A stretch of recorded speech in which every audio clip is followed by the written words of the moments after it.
What's up, everyone? I'm here at East Denver. I'm here with Chen from BitGo, the Hey, COO of BitGo, one of the biggest and most famous crypto custodian companies in the entire space.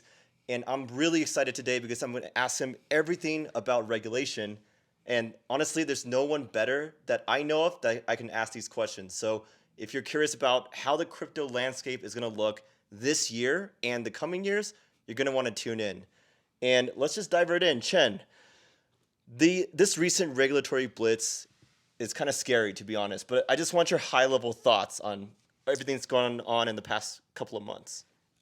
thanks for having me, Kevin. So it's a pleasure to be here. Been a fan of your channel for quite some time. Look, I'm the chief operating officer here at BitGo. BitGo has been around for close to 10 years, and we have a couple different focus areas. One of our focus areas is custody. We are well known to be one of the preferred crypto custodians here in the United States and abroad. We have trust companies, regulated trust companies in South Dakota, in New York, in Germany, and Switzerland. Um, if you look at what happened over the last year, starting with last summer when the first couple of dominoes starting to fall, Right. uh, I think it started with 3 arrows, and then it trickled down to Luna, and then it trickled down to the folks like Voyager and Celsius, culminating into the climax that is FTX. Exactly. Um, things just were not going in the right direction, right? In terms of getting building trust within the ecosystem, building trust with the hundreds of thousands, if not millions, of retail crypto users in the United States and around the world. A lot of folks lost money at a number of these different CeFi providers. Some of these CeFi providers were regulated to a certain extent. Others were not. They were situated either in parts of the United States or parts of the world.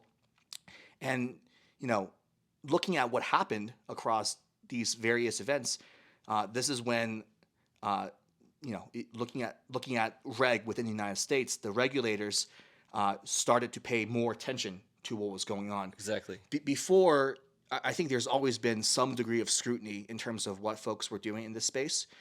With these events, so from summer of last year through November, December of last year, um, there's now a number of these different concrete cases for folks like Gary to go after.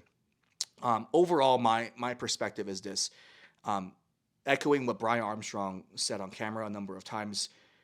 For U.S. specifically, we absolutely need a clear reg framework for crypto, like full stop.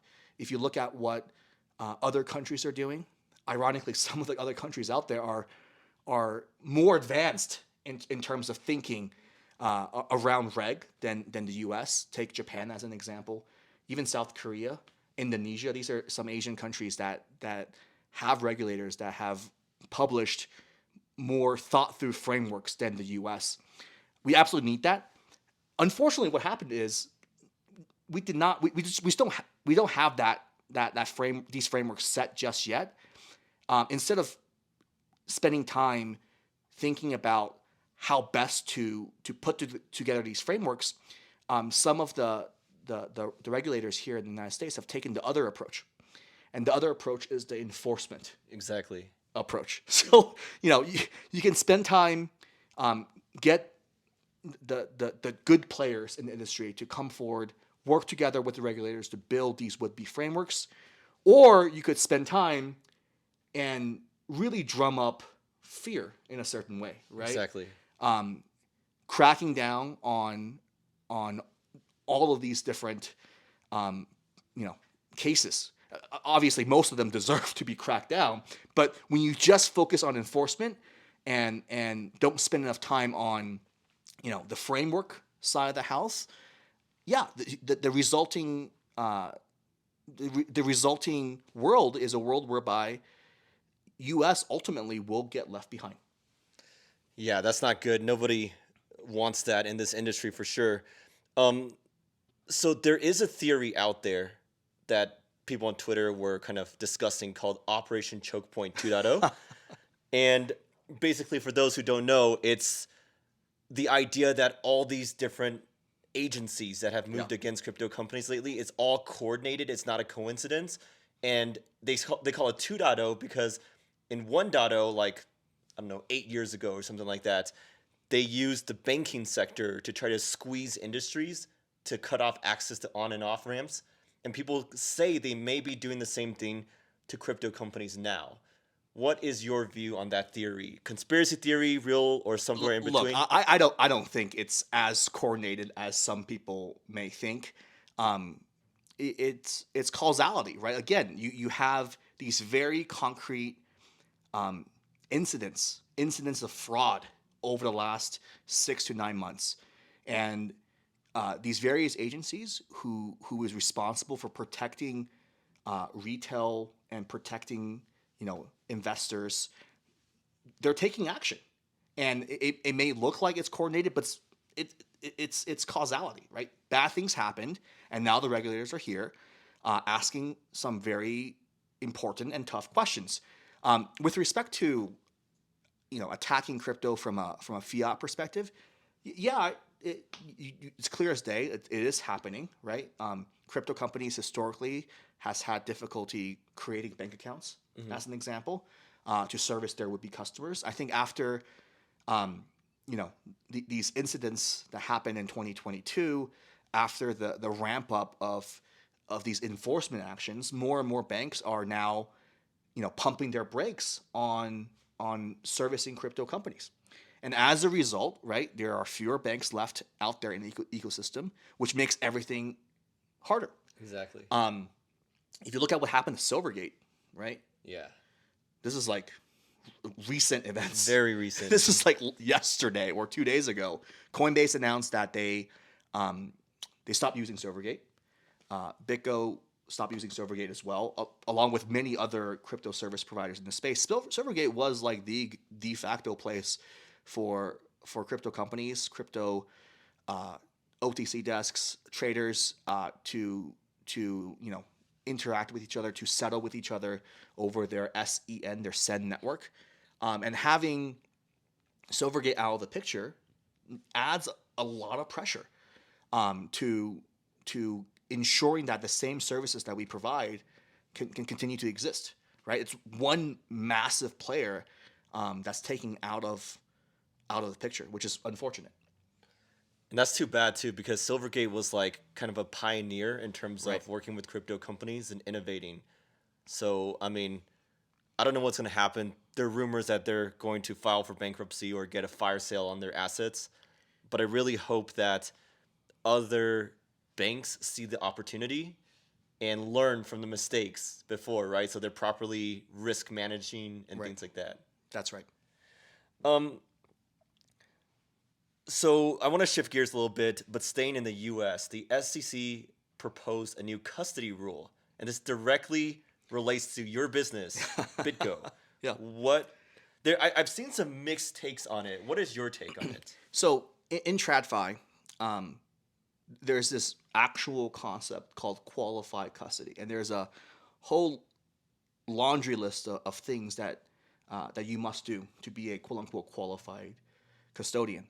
And when you use the word custody, when you use the word custodian, right, it means something in TradFi.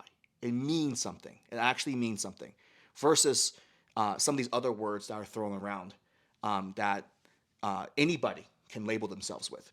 And what has happened over the last couple of years is companies like BitGo, companies like Coinbase, companies like Gemini, Anchorage, NYDIG. I'm listing The most Fidelity common ones, right? Yeah. Fidelity, NYDIG, Anchorage, Gemini, Coinbase, BitGo. These are the real custody providers in the United States. All of these companies are regulated by one or more regulators in various jurisdictions here in the U.S. They have stringent audits that they do internally and externally. They have controls in place. A lot of these players, including BitGo, we have insurance tacked in as well. these are legitimate businesses, legitimate custodians, qualified custodians that offer these real custody services. Somewhere along the way, I think, in favor of various aspects of taking shortcuts, right? There's these software-only companies, I'm not going to name any names, that have popped up claiming to be custody, to do custody as well, quote unquote. And if you just go on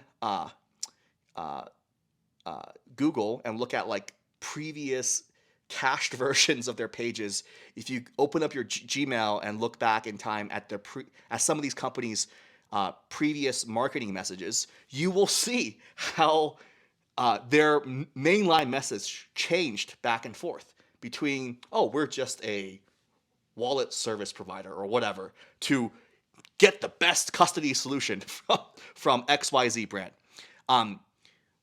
Gary, the SEC, what they published recently, this is both a publication and Gary loves his YouTube, Twitter videos. He loves the Twitter videos. Office Hours with Gary. I actually adore those videos as well. They're really fun and well put together. It summarizes very clearly the difference between regulated custody versus unregulated custody, real custody versus fake custody, right? And this is something that we at BitGo have been trying to underscore all along. Right. All Exactly. along for the last couple of years.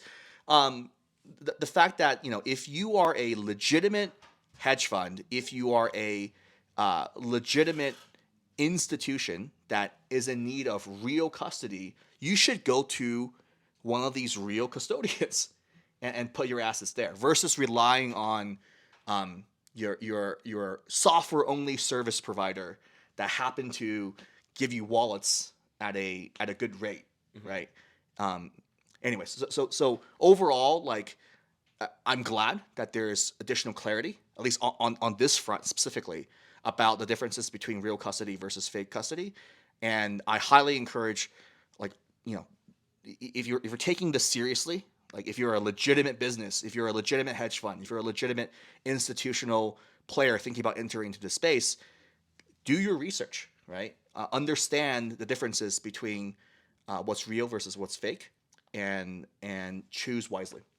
So just to kind of summarize your take and BitGo's view, y'all are mostly in favor of the proposed custody rule.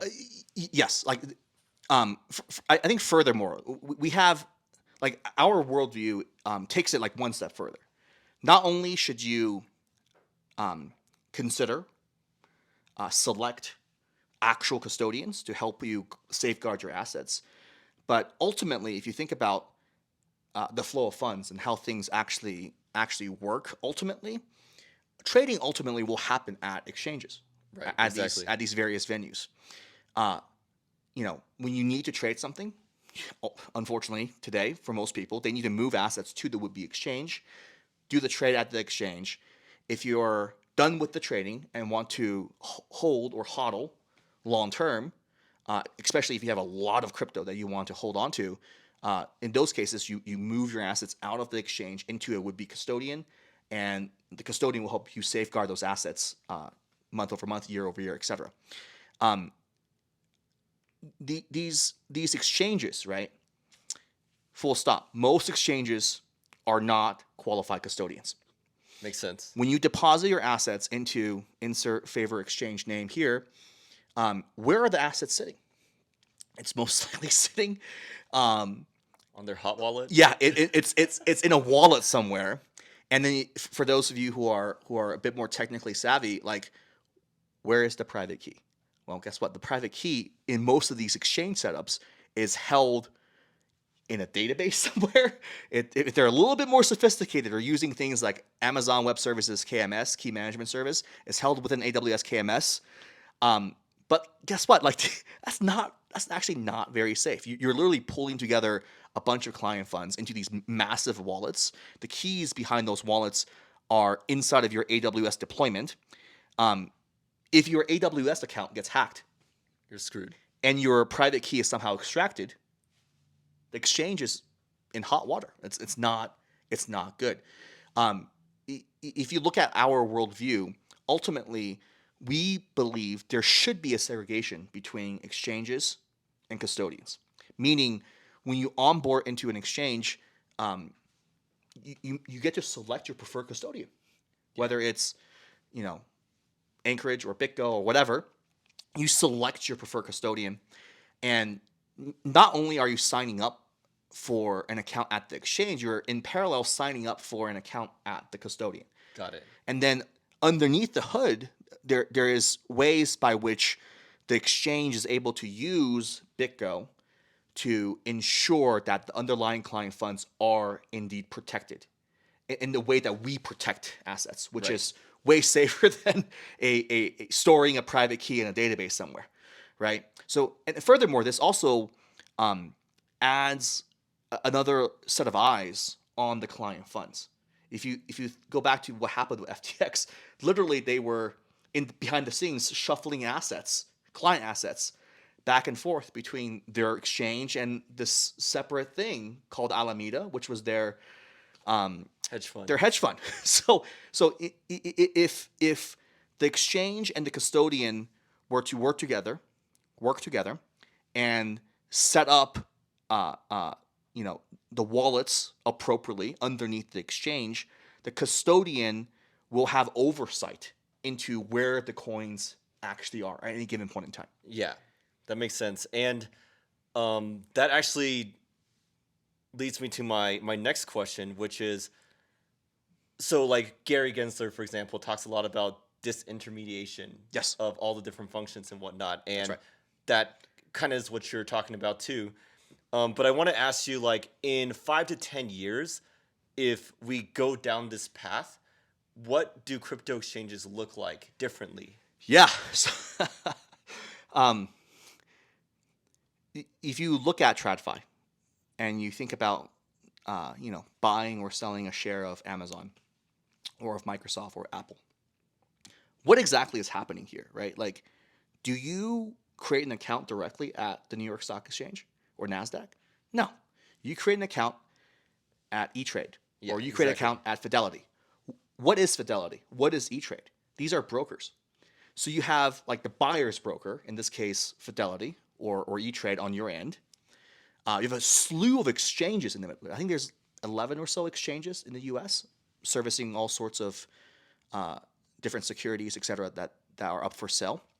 And then over on this other end, you have the seller's broker. So you have two brokers on either end, the exchange that you're trading at in the middle. Underneath, you have, guess what? A custodian. You have a clearinghouse. If you zoom all the way out, you will notice that this entire market structure has been broken out into a number of these different players, types of players that all interact with each other, that work with each other. Each of these players services a very specific function. Furthermore, you'll notice that there's more than one broker. There's more than one exchange. There's more than one custodian. So there's redundancy through and through. And because it's set up in this way, there's a lot of protection in place. You don't just lose a share of Microsoft that you've bought. It's very hard to do that. Right, exactly. Am I advocating for exactly this model? Not necessarily. I think there's a lot of, middlemen, redundancies that potentially could be streamlined further with software. I wouldn't be sitting here working in crypto if I wanted to just take traditional finance and copy it over one for one. Right. But at the same time, right, I do think we should do some of the basic stuff, such as the segregation of responsibilities between an exchange and a custodian. Does that mean that the same company cannot do those different functions together, right?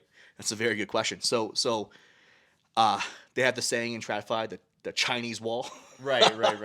The firewall, whatever you want to call it, right? So Coinbase obviously does a lot, right? They want to be vertically integrated as much as possible. They today just bought an asset manager. Okay. Holy cow. They are a exchange. They are a custodian, Coinbase custody. They are they offer staking services. They're a staking service provider. They bought Bison Trails. They have those capabilities built in as well. They have their own L2 blockchain Right. with Base, and they just bought an asset manager. Like, holy cow, they have almost every checkbox checked. Ultimately, if these various entities are indeed separate entities and there's sufficient firewalls between these entities, fine. However, like, the ideal world is you're an exchange, you do the exchange bit. We're a custodian, we do the custodian bit, Right, and we work together to ensure we protect client funds. Got it. That makes sense. It'll definitely be very interesting to see how the space evolves and changes over the next few years. I want to move away from the US, though, and talk about what you mentioned earlier, the forward-thinking countries around the world, especially MiCA in the EU. Like it, don't like it? What's your take? I love it. It's a framework that the EU is working on. I believe it's slated to go live the end of next year. BitGo will be MiCA ready through and through. And it's an example of, spending cycles on thinking about how best to regulate this asset class, how best to regulate this ecosystem. So it's forward thinking. The guidance is definitely clearer than what we have here, and I welcome more MiCA-like programs to be spun up around the world. Awesome. And now let's go to Asia. And I want your take on Singapore and Hong Kong. Oh, Singapore. So Singapore, if you rewind time 3-4 years, given its the tax program that they have over there, the tax structure, it attracted a bunch of crypto talent, crypto companies.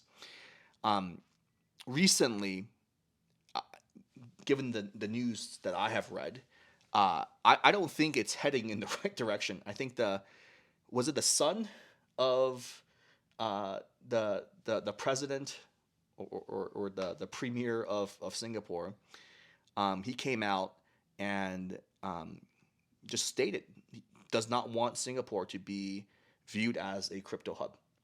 I think the reason why that was stated was due to the FTX fallout. Right, exactly. I remember that. The sovereign wealth fund, or one of the funds that is directly attached to the Singaporean government, actually invested in FTX a significant amount, and they lost money. They actually lost money from the FTX fallout, and overall, I think it's not all sunshine and rainbows over there. There is a license called the MAS license that I think Coinbase recently acquired. So there's definitely structure, some degree of structure over there. But when you have like the son of the president come out and state these things, it does not make me feel as bullish. Now, conversely, you mentioned Hong Kong. Hong Kong is going, it caught me by surprise, frankly. Hong Kong is going in the opposite direction. After mainland China banned crypto a number of times, so many times. Exactly. Hong Kong follows suit to some degree, and a number of these OG crypto exchanges, some of whom started within China, had engineering teams within China, escaped to Hong Kong. After Hong Kong locked down to some extent, they moved these exchanges to other countries, right? Islands and other parts of Europe, etc. Now Hong Kong is going the other direction. They're coming out and they're publicly stating they want Hong Kong to be a hub for crypto, which is like, wait, what's this happened? I think there's an article recently about Justin Sun came out and he was very bullish about Hong Kong, and he basically stated if Hong Kong does this right, China might follow suit. I don't know if China will ultimately follow suit, but getting Hong Kong back in this other column definitely is good for this space. So I do agree with Justin. I think there's definitely some positive movements over there. Can you tell me a little bit about your view on Japan as well? Because it looks like they have good framework, and they were able to save FTX Japan, right? But also, it looks like a lot of companies are deciding it's like too restrictive, Right. or they don't want to deal with it. What's going on there? I think the Japanese regulators are patting themselves on the back. And so Mount Gox a long time ago, that entity was located in Japan. It used to be for those of you who are unaware, the reason why it's called Mount Gox, MTG stands for Magic the Trading Card Game. Oh, Magic the Gathering. Magic the Gathering trading card game, Yeah. right? It's some of us played Magic a long time back. The guy literally created an exchange to trade Magic cards, and then when BTC came about, he was like, you know what? Let's repurpose the same source code to safeguard keys and trade Bitcoin instead. Like that's the reason why Mount Gox is called Mount Gox, located in Japan. Clearly did not have a segregation of duties between exchanges and custodians. There was no custodian involved. And guess what happened? He lost the keys. He got hacked, and a lot of people's Bitcoin were lost.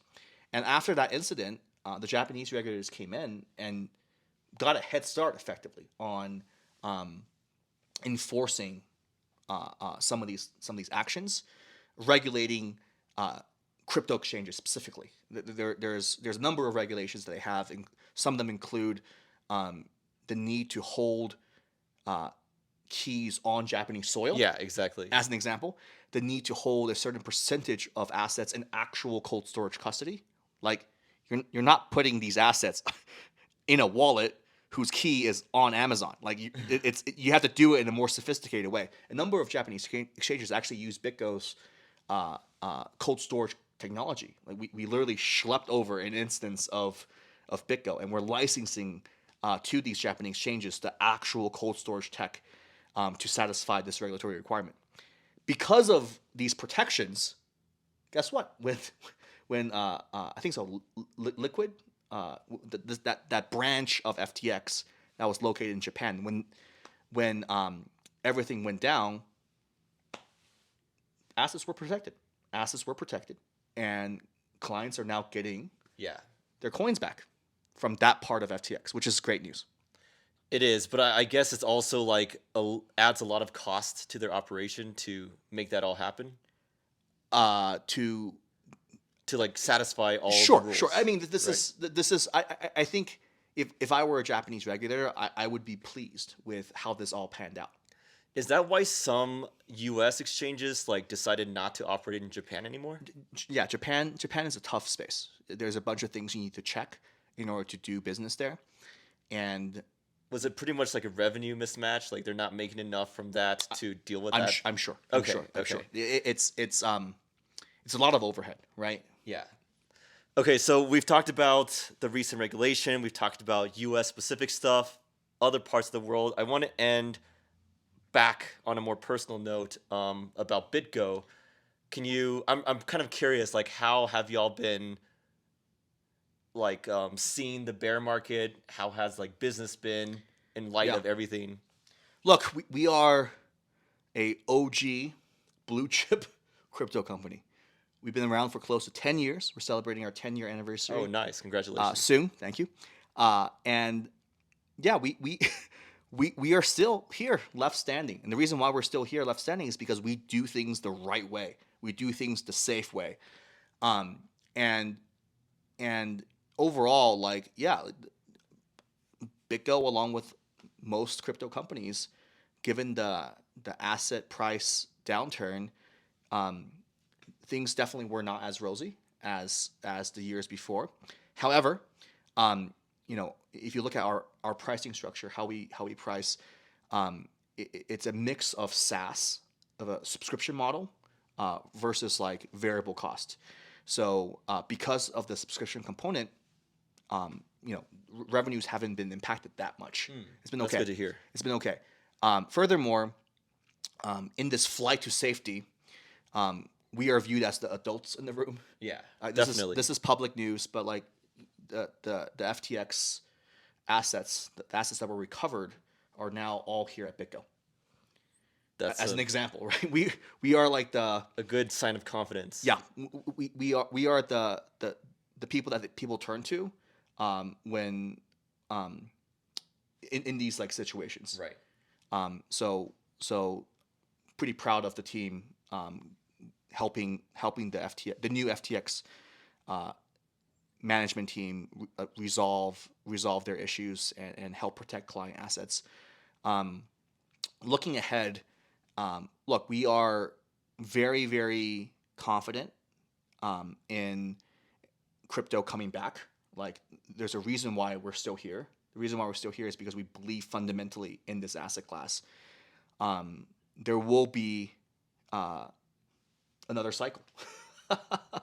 And in the next cycle, hopefully we're able to bring in obviously more retail, but however, we focus on institutions. So Right. bring in the next wave of institutional investors. In the meantime, we're still out there on the road educating folks about crypto, educating folks about market structure, about safety, security, how best to secure these assets, and we're going to continue to do that. That's good to hear. And I just have faith that because of all the bad things that happen, everyone will learn from it, right? And Yeah. come out stronger. The ones who survive will be able to come out stronger and reap the benefits in the future. Right. Look, crypto is not going anywhere. Full stop. It's really hard to get rid of crypto. It's not going anywhere. Not only is it not going anywhere, like this fundamental technology is going to change the future of finance. Like, full stop. It will. And it's only a matter of time before, name your favorite big TradFi brand, and they're all going to show up. It's like BlackRock talking about the tokenization of securities and whatnot. The, Is that what y'all will be? the tokenization of securities has been talked about for many years.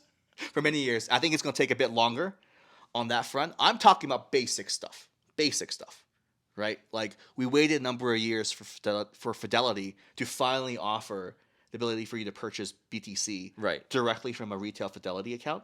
We saw that happen last year. That's an amazing step forward. It is. And over time, yeah, you're going to see the rest of these fintech companies, maybe some other brokers as well on the TradFi side, activating some of the fundamentals, like, for example, buying Bitcoin. Right. And when all of these additional companies light up this asset class, people like BitGo will be here to support their needs. That's good to hear. Well, thank you so much, Chen, for sharing all your perspectives on Yeah. regulation and whatnot. Do you have any final thoughts you'd like to share? No, I think this is good. BitGo is known to be in the custody space. I do want to underscore that, like, as I mentioned at the very top of the interview, this is just one of the things that we do. Okay. Right? We have a long time back, BitGo started as the wallet platform for Bitcoin specifically, because back then it was only Bitcoin. Got it. It allows programmers, software engineers, tech companies to very rapidly spin up wallets and manage wallets programmatically in every stage of the life cycle. We have custody as the second column, and then we also have prime services as the third column. So trading, lending, borrowing for institutions. If you're in need of buying or selling 50, 100, $200 million worth of Bitcoin, you should not do a limit order on Coinbase or a market order on Coinbase. For the record, you should come to us and talk. Sounds good. Thanks, Chen. Yeah, no problem.